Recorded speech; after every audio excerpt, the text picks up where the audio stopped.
राधे राधे। आप सभी को मोहिनी एकादशी व्रत की ढेर सारी शुभकामनाएं। आज हम आपको मोहिनी एकादशी व्रत की कथा सुनाएंगे। तो चलिए वीडियो को शुरू करते हैं। हमारे चैनल पर नए तो चैनल को सब्सक्राइब करिएगा। अर्जुन ने संयम और श्रद्धा से युक्त कथा को सुनकर श्री कृष्ण से कहा, हे मधुसूदन, वैशाख माह के शुक्ल पक्ष की एकादशी का क्या नाम है तथा उसके उपवास को करने का क्या विधान है? कृपा कर यह सब मुझे विस्तार पूर्वक बताइए। श्री कृष्ण ने कहा, हे अर्जुन, मैं एक पौराणिक कथा सुनाता हूँ जिसे महर्षि वशिष्ठ जी ने श्री रामचंद्र जी से कहा था। उसे मैं तुमसे कहता हूँ, ध्यानपूर्वक श्रवण करो। एक समय की बात है, श्री राम जी ने महर्षि वशिष्ठ से कहा, हे गुरुश्रेष्ठ, मैंने जनक नंदिनी सीता जी के वियोग में बहुत कष्ट भोगे हैं, अतः मेरे कष्टों का नाश किस प्रकार होगा?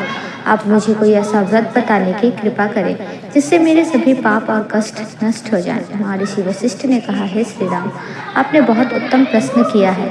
आपकी बुद्धि अत्यंत कुशाग्र और पवित्र है। आपके नाम के स्मरण मात्र से ही मनुष्य पवित्र हो जाता है। आपने लोकहित में यह बड़े ही उत्तम प्रश्न किया है। मैं आपको एक एकादशी व्रत का महात्म्य सुनाता हूँ। वैशाख माह के शुक्ल पक्ष की एकादशी का नाम मोहिनी एकादशी है। इस एकादशी का उपवास करने से मनुष्य के सभी पाप तथा क्लेश नष्ट हो जाते हैं। इस उपवास के प्रभाव से मनुष्य मोह के जाल से मुक्त हो जाता है। अतः हे राम, दुखी मनुष्य को इस एकादशी का उपवास अवश्य ही करना चाहिए। इस व्रत के करने से मनुष्य के सभी पाप नष्ट हो जाते हैं। प्राचीन समय में सरस्वती नदी के किनारे भद्रावती नाम की एक नगरी बसी हुई थी। उस नगरी में घुतिमान नामक एक राजा राज्य करता था। उसी नगरी में एक वैश्य रहता था जो धन धान्य से पूर्ण था। उसका नाम धनपाल था। वह अत्यंत धर्मात्मा तथा नारायण भक्त था। उसने नगर में अनेक भोजनालय, प्याऊ, कुएं, तालाब, धर्मशालाएं आदि बनवाए। सड़कों के किनारे आम, जामुन, नीम आदि के वृक्ष लगवाए जिससे पथिकों को सुख मिले। उस वैश्य के 5 पुत्र थे, जिनमें सबसे बड़ा पुत्र अत्यंत पापी व दुष्ट था। वह वेश्याओं और दुष्टों की संगति करता था। इससे जो समय बचता था उसे वह जुआ खेलने में व्यतीत करता था। वह बड़ा ही अधम तथा देवता, पितृ आदि किसी को भी नहीं मानता था। अपने पिता का अधिकांश धन वह बुरे व्यसनों में ही उड़ाया करता था। मद्यपान तथा मांस भक्षण करना उसका नित्य कर्म था। जब अत्यधिक समझाने बुझाने पर भी वह सीधे रास्ते पर नहीं आया तो दुखी होकर उसके पिता, भाइयों तथा कुटुंबियों ने उसे घर से निकाल दिया और उसकी निंदा करने लगे। घर से निकलने के पश्चात वह अपने आभूषणों तथा वस्त्रों को बेच कर अपना जीवन यापन करने लगा।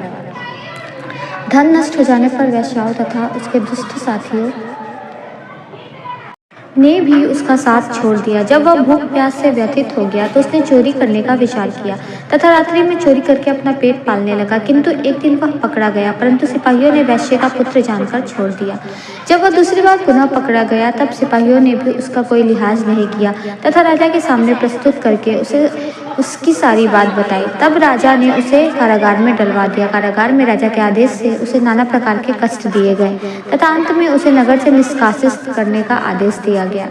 दुखी होकर उसे नगर छोड़ना पड़ा। अब वह वन में पक्षियों को मारकर पेट भरने लगा। तदोपरांत पहेलिया बन गया तथा धनुष बाण से वन के निरीह जीवों को मार मारकर खाने एवं बेचने लगा।